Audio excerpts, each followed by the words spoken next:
Assalamu alaikum. This is our lecture number 43 of Managerial Economics, and the topic that we are going to discuss today is capital budgeting. We are going to define capital budgeting, and then we have to introduce various types of capital budgeting projects, and after that we will be discussing various techniques of capital budgeting, which includes payback period, net present value, internal rate of return, which is commonly known as IRR, and also we have to consider another method, which is profitability index. Now, first of all, we have to give the definition and importance of capital budgeting.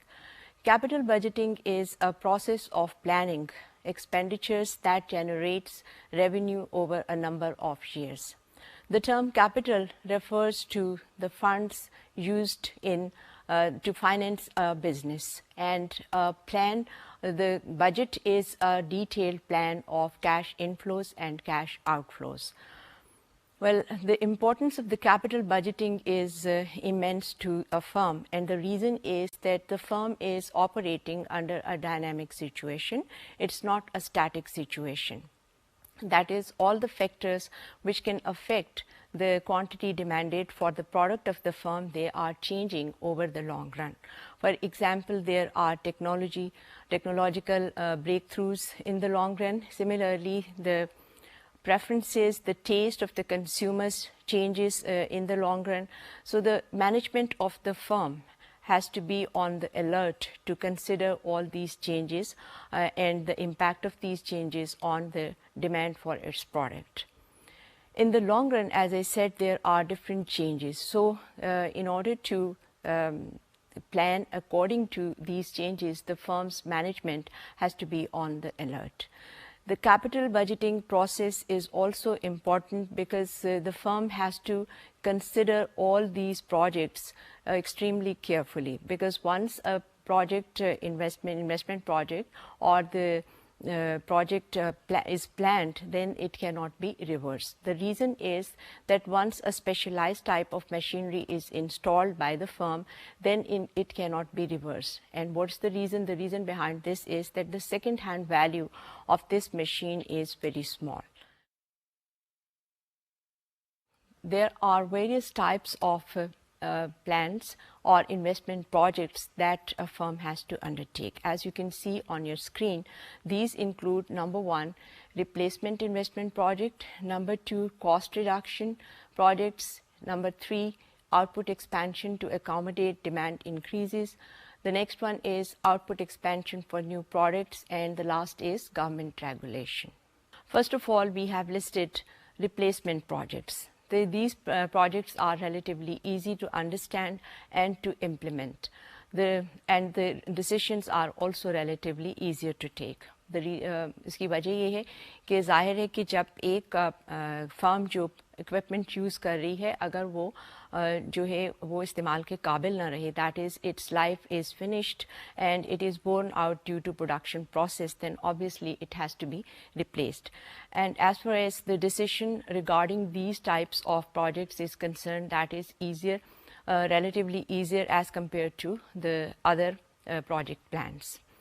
The second that we have listed here, the second type of project is that, as you can see on your screen, is the cost reduction projects. Cost reduction projects में ये है कि हमने पहले बात की है कि फर्म जो है वो अपने इक्विपमेंट को या मशीनरी को रिप्लेस करेगी, क्योंकि उसकी जो लाइफ थी वो ख़त्म हो चुकी है. अब इस केस में ये है कि इट्स पॉसिबल है कि इसकी लाइफ अभी है, that is it is still working, but it has become obsolete, and in the market there are new equipment which are more cost efficient.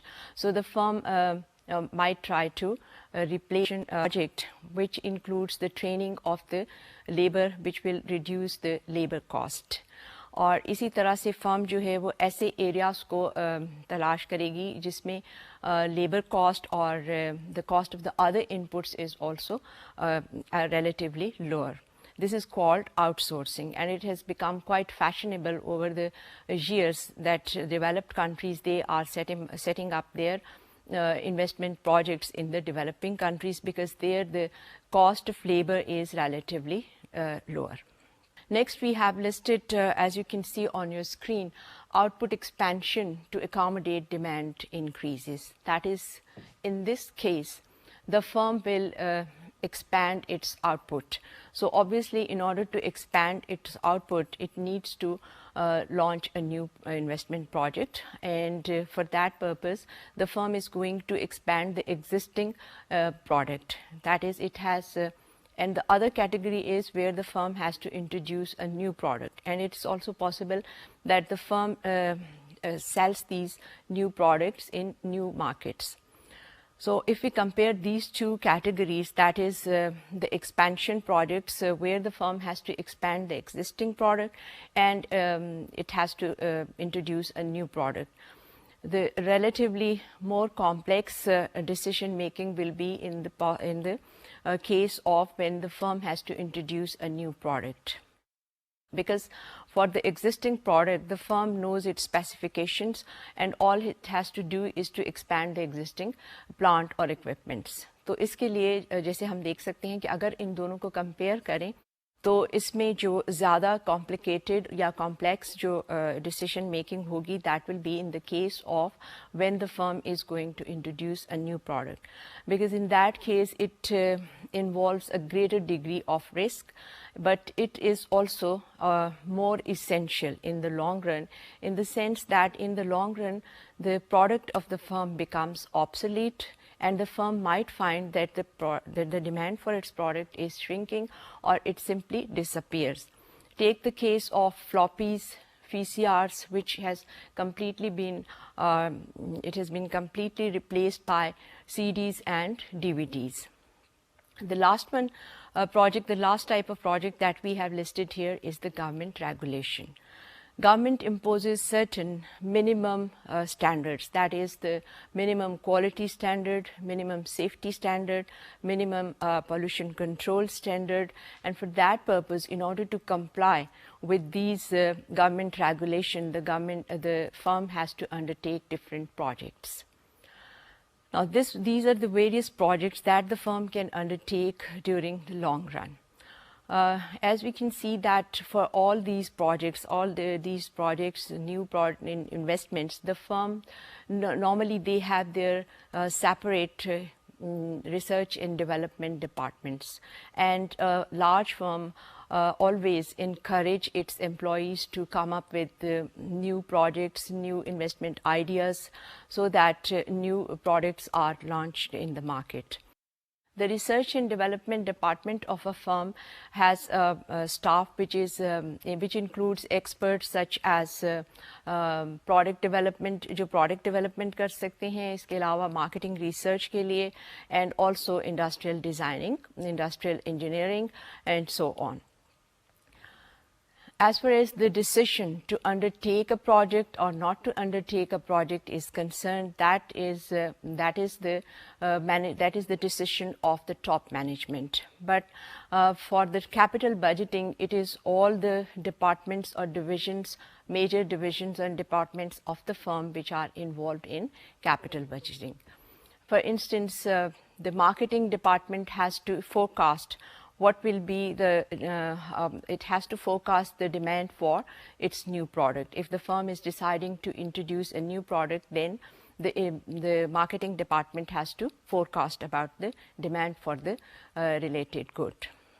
Similarly, the other departments such as production department, purchase department, engineering department, they have to prepare feasibility studies, and the finance department has to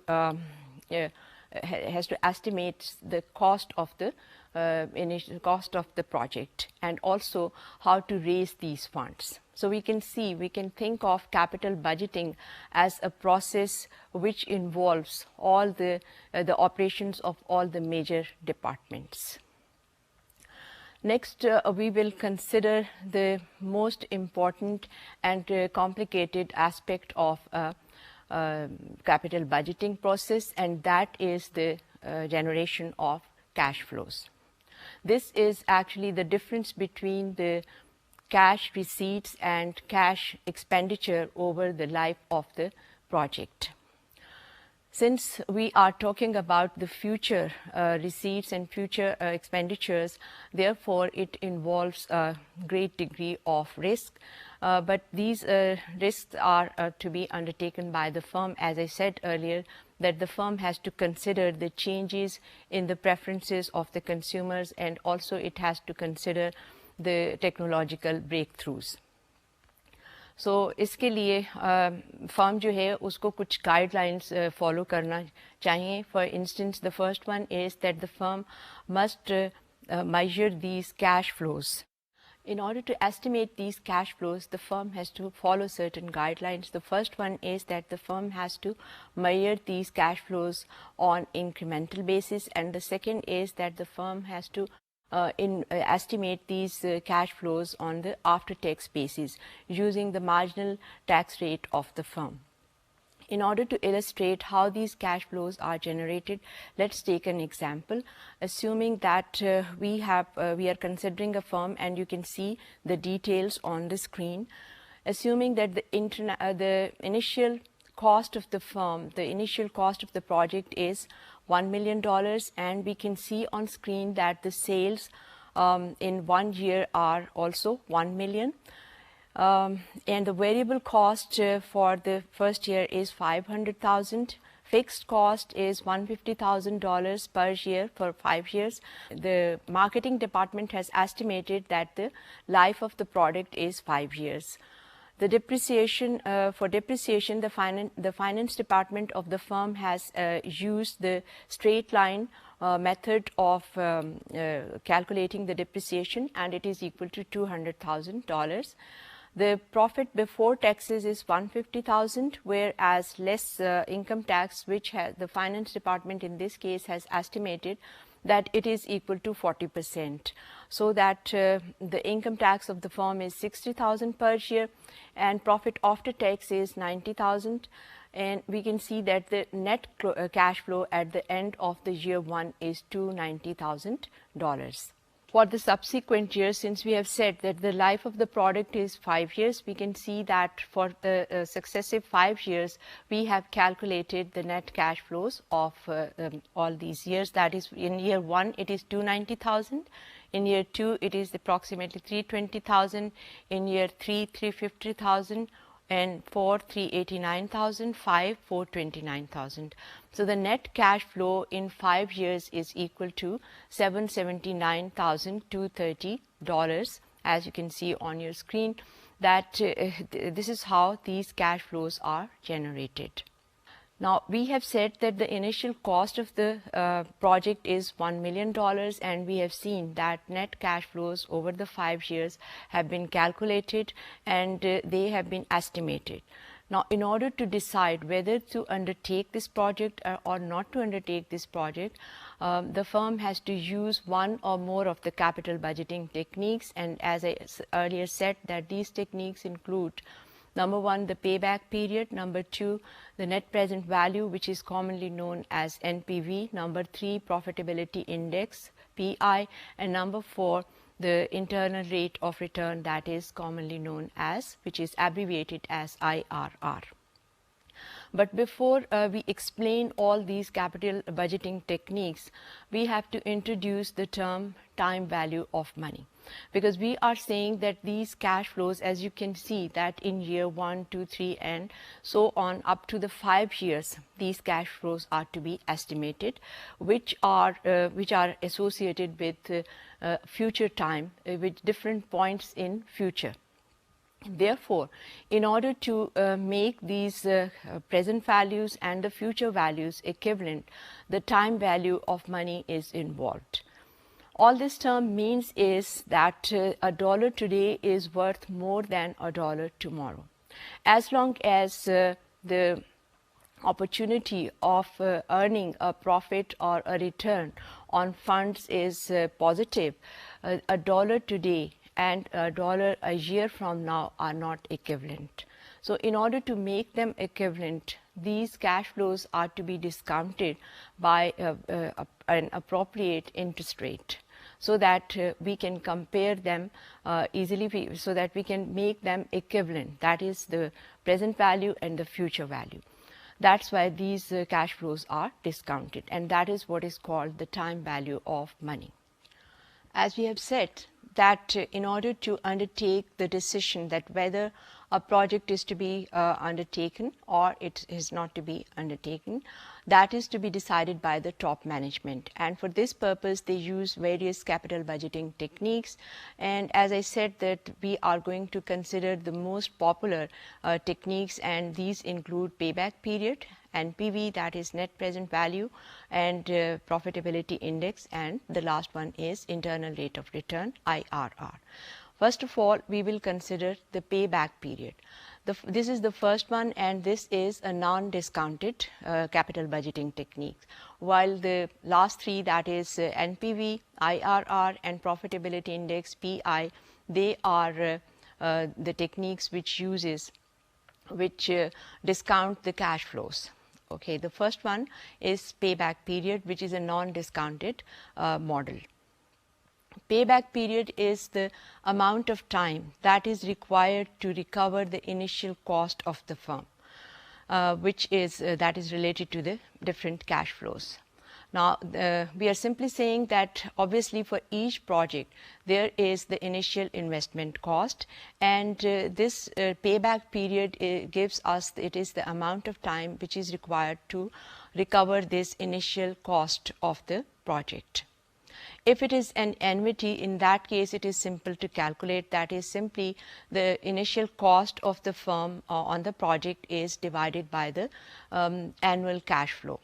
If on the other hand it is a mixed cash flow stream, then in that case it is accumulated, that is the cash flows are accumulated until the firm reaches its initial cost of the project. For this, in order to illustrate this, let's take an example of a firm XYZ, and it is considering two projects, that is project A and project B. For project A, the initial cost is estimated to be $42,000, and for project B it is $45,000. We can see on screen the details, that is for project A, it is an example of annuity, that is each year the cash flows are equal to 14,000. So in this case it will be easy to calculate the payback period, that is we simply divide 42,000 by 14,000 and we get the result which is equal to 3. So in this case, in order to recover the initial cost of the project, that is project A, the firm needs 3 years. Now look at the details of the project B. Here we can see that it is an example of mixed stream of cash flows, where in year 1 the firm recovers $28,000. In year 2 the firm will recover $40,000, that is $28,000 in year 1 and $12,000 in year 2. So that makes $40,000. But the initial cost of this project is $45,000. So we have to look at year 3. In year 3, the cash flows are $10,000, but we need only $5,000 to recover the entire initial cost, which is equal to $45,000. So this means 2 complete years, that is the first 2 years, and 50% of the third year. In other words, the firm needs 2.5 or 2.5 years to recover its initial cost, which is equal to $45,000 in this case. So what will be the result? What will be the result? It depends on the accept and reject criteria of payback period. Well, the accept and reject criteria of the payback period is that the project is accepted if the payback period is smaller than the maximum acceptable payback period.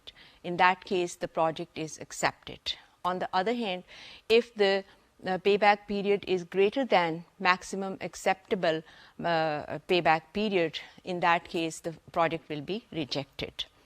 So if we look at our example, we have seen that for project A, the firm needs 3 years to recover its initial cost, while for project B, it needs 2.5 years to recover its initial cost. So this means in this case, project B is preferable to project A because it requires a shorter payback period. As far as the maximum acceptable payback period is concerned, that is subjectively determined by the top management. So this is a number which is subjectively determined. If the top management has decided or determined that this maximum acceptable payback period in our example is, let's say, 2.75 years, in that case, project A will be rejected because it requires 3 years to recover the initial cost, and project B will be accepted because it needs only 2.5 years, that is 2.5 a year, to recover its initial cost of the project. If on the other hand, since we are saying that it is only a subjectively determined number, if the top management has decided that this maximum acceptable payback period is 2.25 years, that is 2 years and 4 months, in that case both project A and project B will be rejected. On the other hand, if the firm has to decide which one is the better, that is, it has to rank these projects, then again, obviously, since project B, the payback period for project B is shorter than the payback period of project A, therefore, project B will be preferred. As I said earlier, that this payback model is it is quite popular for the small firms and in case of the small projects. But it has some serious drawbacks. The first one is, as I said earlier, that the maximum acceptable payback period is determined subjectively. The second is, but as far as this decision is concerned, this depends on various factors such as the type of the project, whether it is a replacement project, expansion project, or cost reduction project. The second thing that the firm consider here or the management consider here is the perceived risk which is associated with the project. And the third element is the perceived relationship between the payback period and the value share. But this payback model has some serious drawbacks. The first one is that the maximum acceptable payback period is determined subjectively by the management. And the second weakness is that this model does not explicitly consider the time value of money. And third is that the payback model, it fails to recognize the cash flows which comes after the payback period. So these are some of the weaknesses of this model, but as I told you earlier, that due to the reason that it is simple to calculate and it is suitable for the small projects.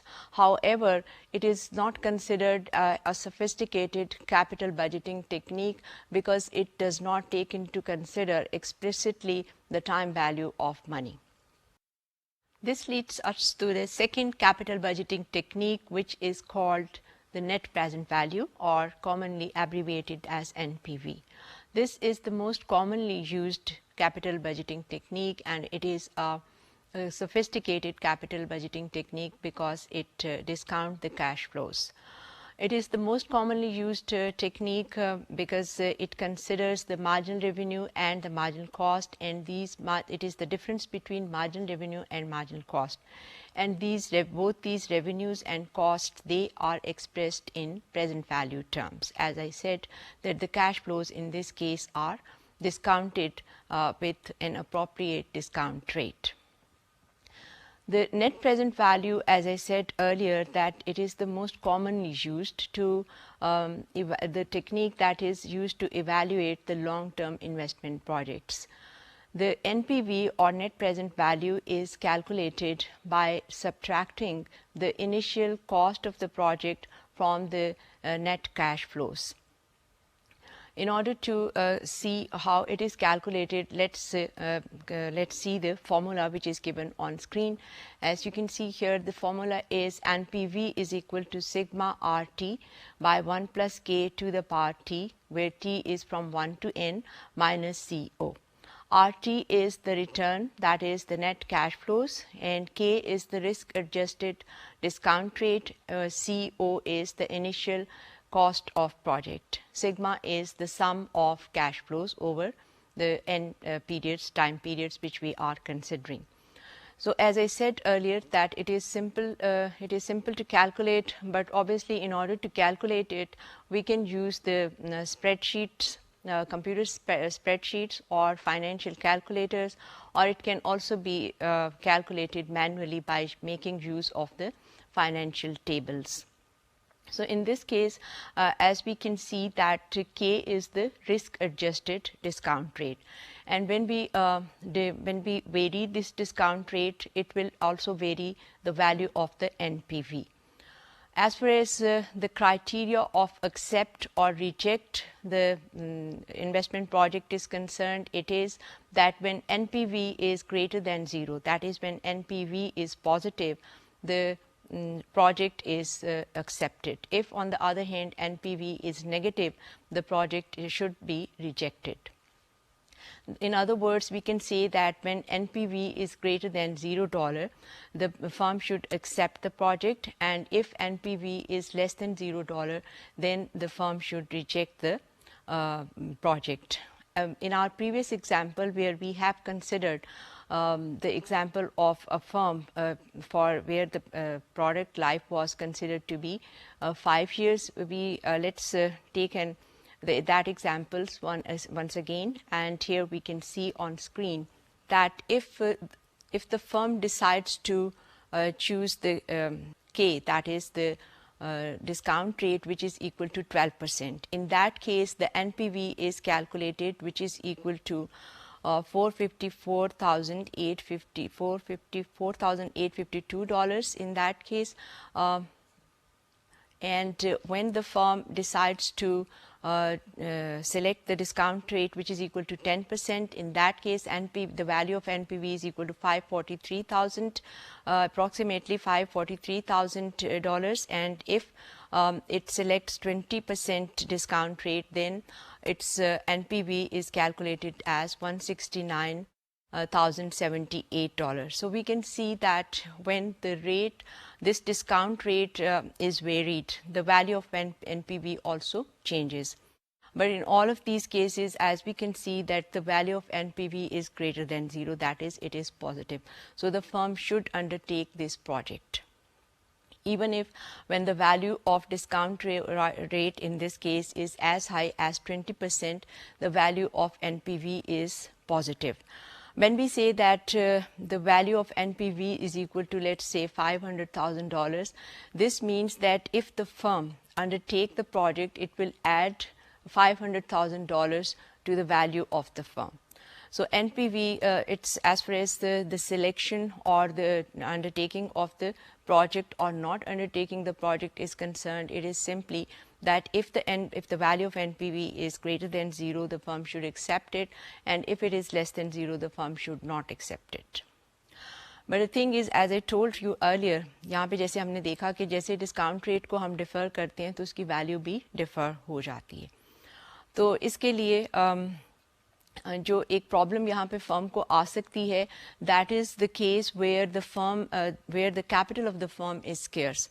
जब बहुत scarce होगा capital, then in that case the firm will not be able to undertake all those projects for which its NPV is greater than 0.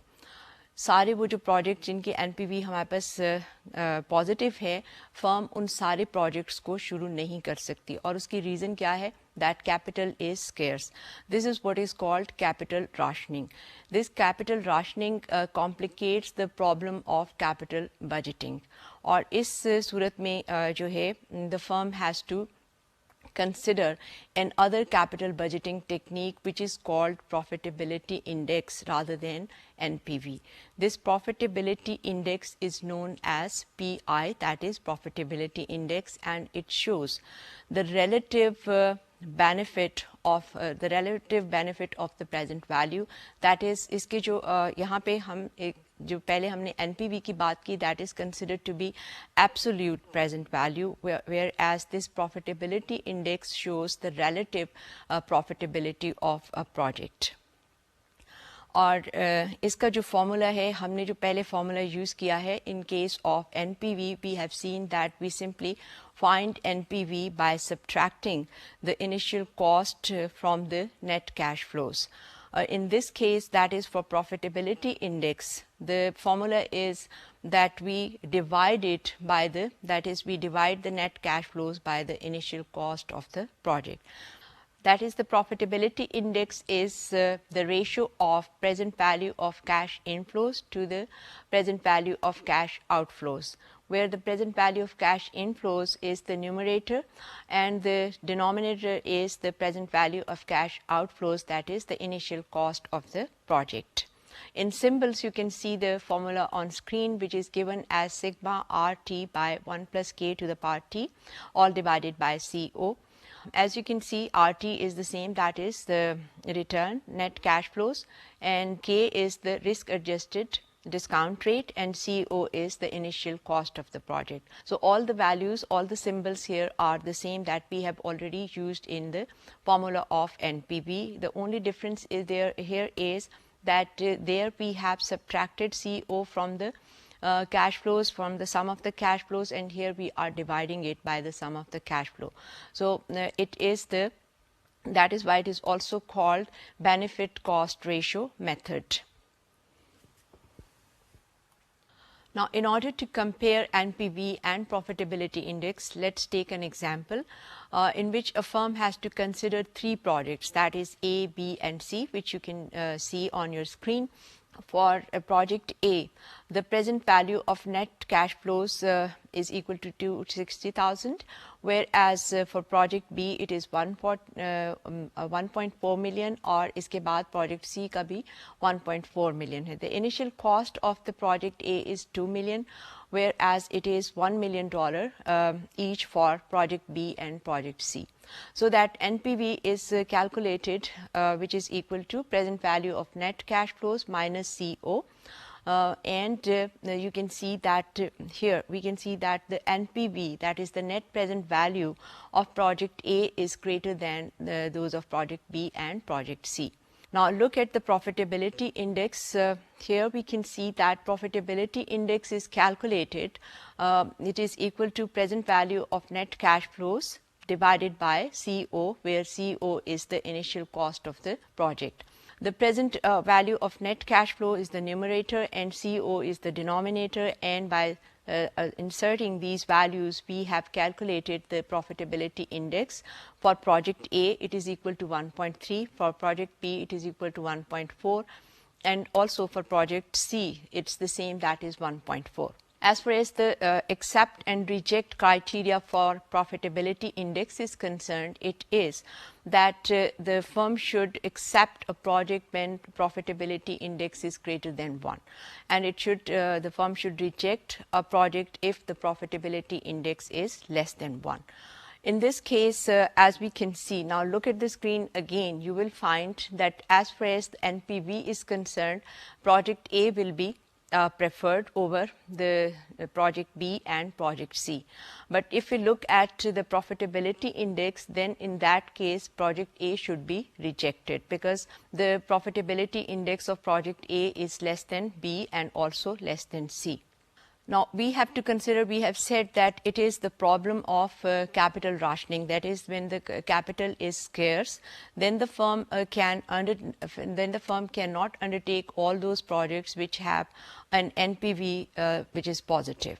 So in this case, if assuming that the firm has only $2 million, then in that case either the firm can select project A or project B and C jointly, because the cost of the initial cost of project A is $2 million and initial cost of project B and C collectively is equal to $2 million. So in this case we can say that the projects are not independent, they are alternative.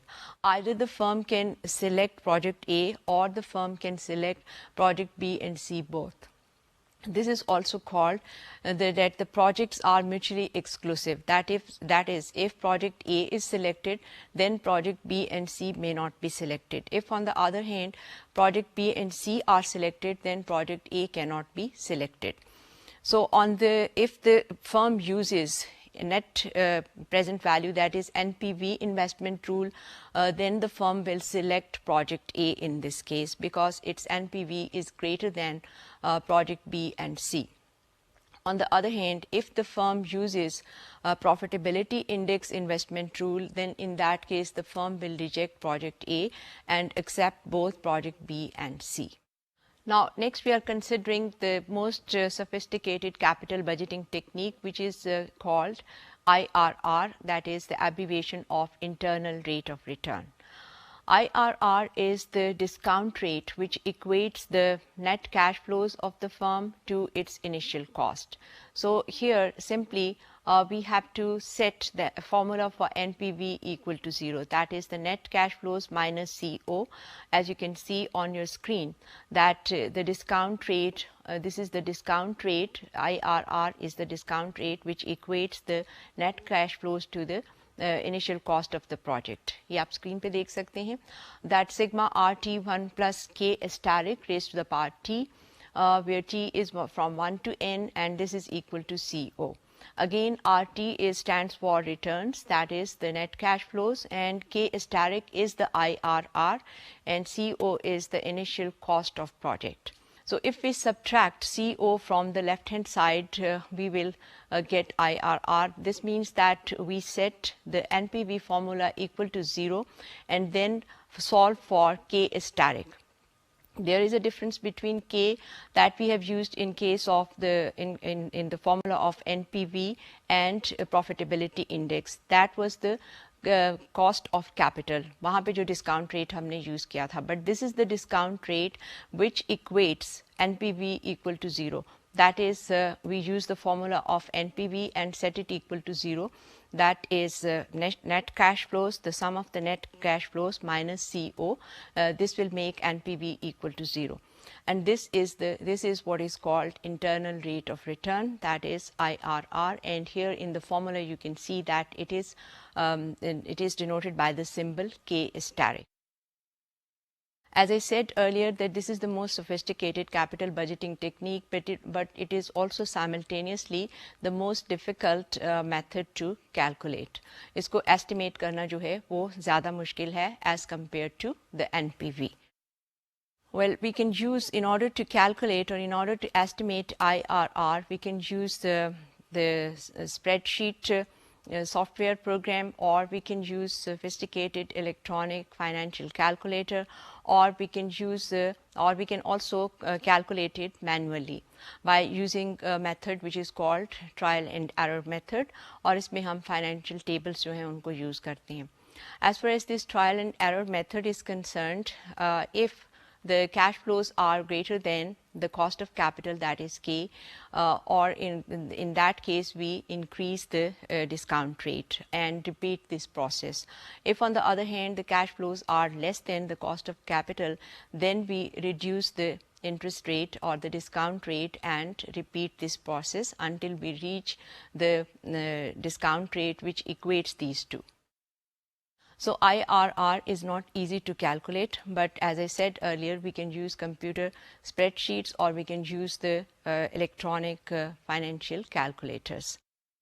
In order to compare IRR and NPV, we take an example, and this example you can see on your screen. In this example, there are again two projects that are to be considered, that is project A and project B. The NPV at the rate of 12% discount rate is for project A, it is greater than the NPV of project B.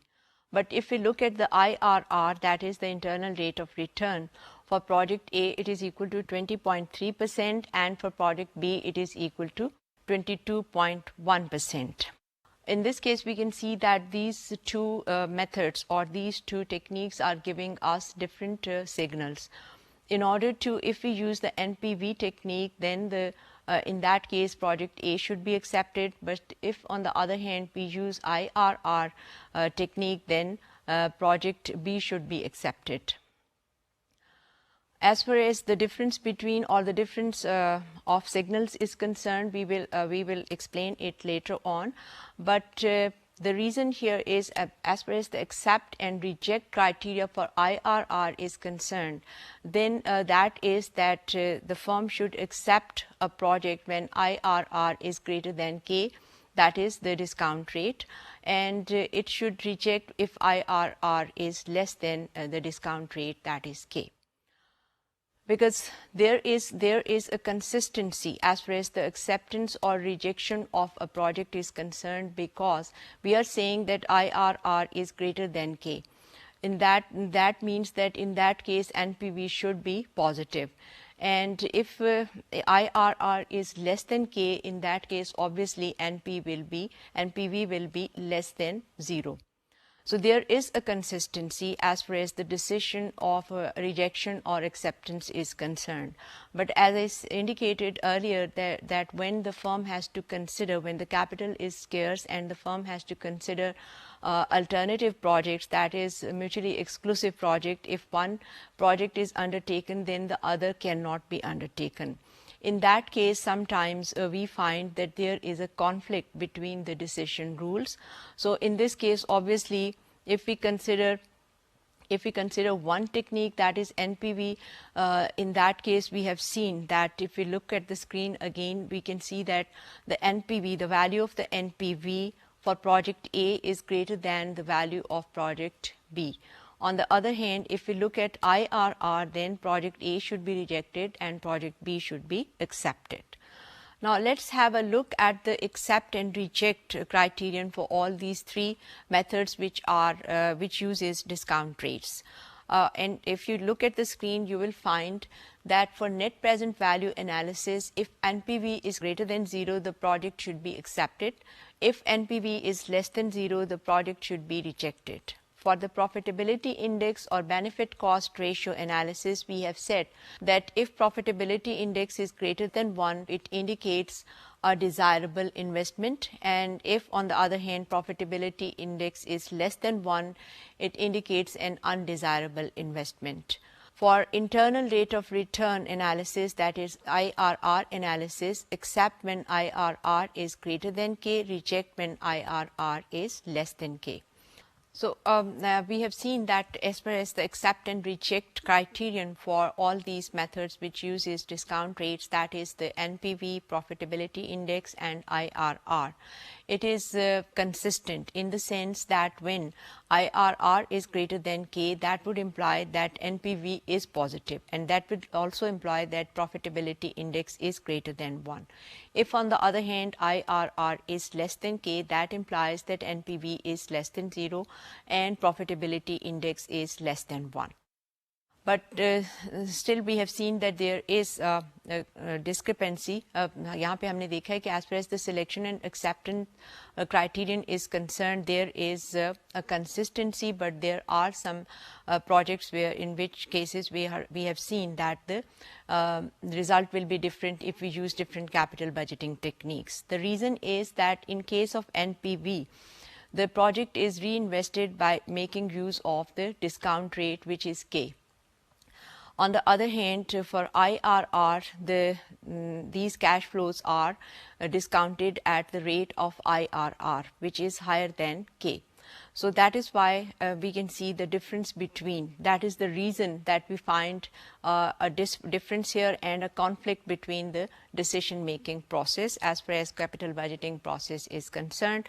और जिस तरह से मैंने explain किया है कि इसकी reason ये है कि वहाँ पे जब हम डिस्काउंट रेट यूज़ कर रहे हैं in case of NPV, that is K. On the other hand in case of IRR the discount rate is different. उसमें जो डिस्काउंट इंटरमीडिएट कैश फ्लोज हैं उनको डिस्काउंट किया जा रहा है दूसरे रेट पर, that is equal to IRR. Where as in case of NPV and profitability index the intermediate cash flows, they are reinvested, they have been discounted. उसको जो है discount किया जा रहा है at the rate of K. So obviously there is this creates a difference between or a conflict between the these different capital budgeting techniques. Now consider the same example that we have used for payback period analysis, where we have considered two projects, that is project A and project B. The initial cost of project A was equal to $42,000 and that of project B was equal to $45,000. At the interest rate of 10%, let's see on the screen the analysis of all these methods, that is IRR, profitability index and NPV. यहाँ पे हम slide में देख सकते हैं, we have listed all these techniques, that is NPV, profitability index, PI and IRR, and also payback period. For project A, NPV is equal to $11,071 and for project B it is $10,924. यहाँ पे जो star है, red star आप देख सकते हैं, उससे we have indicated which project is preferable. In case of NPV, if we use the NPV investment rule, then obviously project A is preferable to project B. Now the profitability index for project A is 1.26 and for project B it is 1.24. Both are greater than 1, but profitability index of project A is greater than profitability index of project B. Therefore, again project A will be preferred.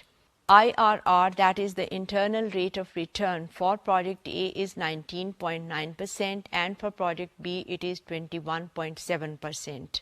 In this case, we can see that project B will be preferred as IRR for project B is greater than that of project A.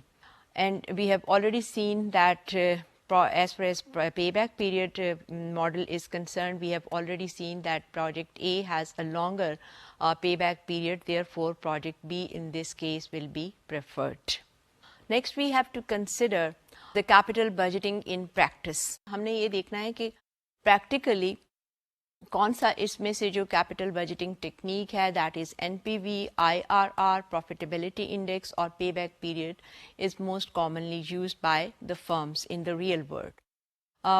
This can be seen from various surveys और studies जो हम consider कर सकते हैं कि कौन सा method जो है वो किस टाइप के प्रोजेक्ट के लिए ज़्यादा यूज़ हो रहा है.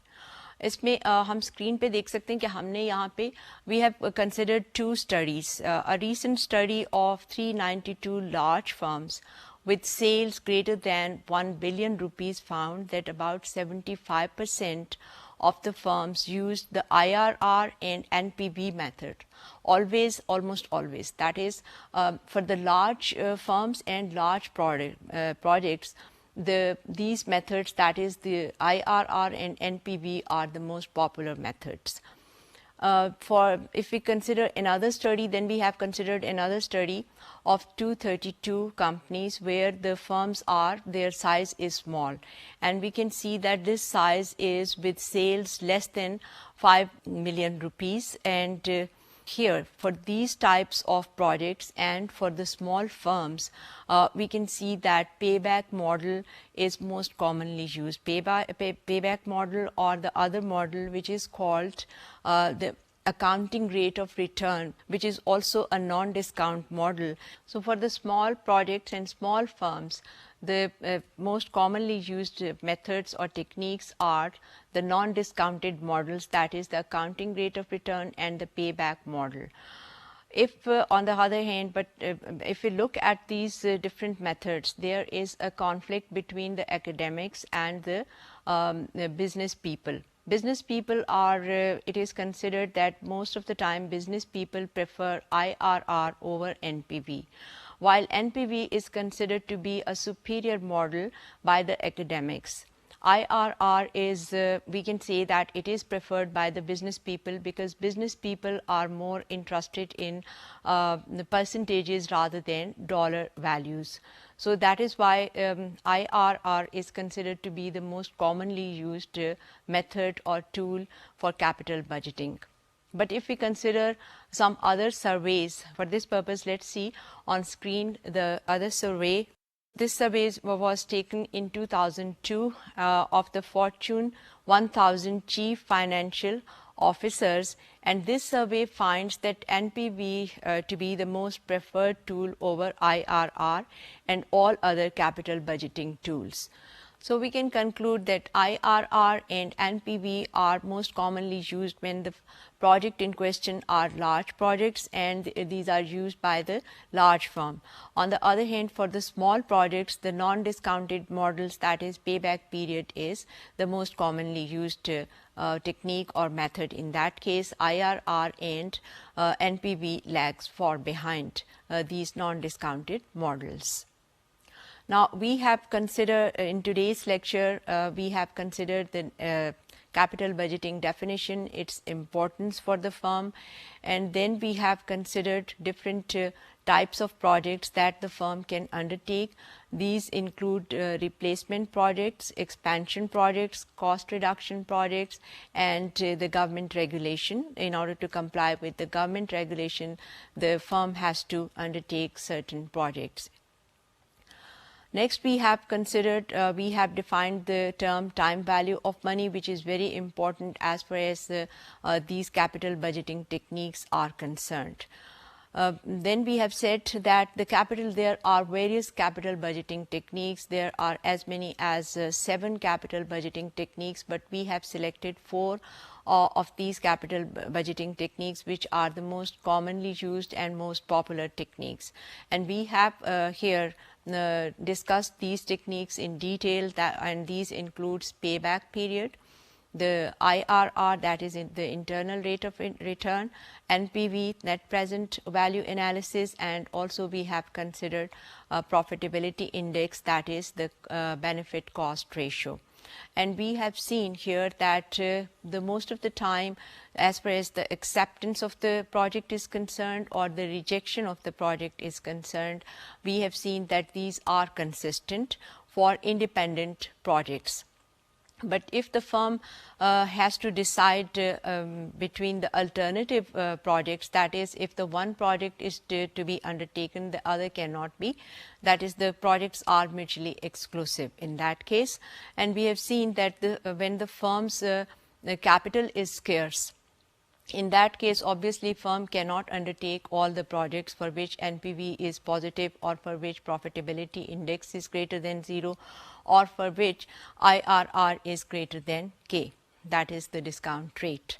In that case, the firm has to rank different projects. So, the ranking in order that becomes important in that case. So, obviously, in that case the firm will reject the projects which are less desirable as compared to the projects which are the most desirable, depending on the values of NPVs of different projects, the values of whether of the profitability index, kitna zyada they are.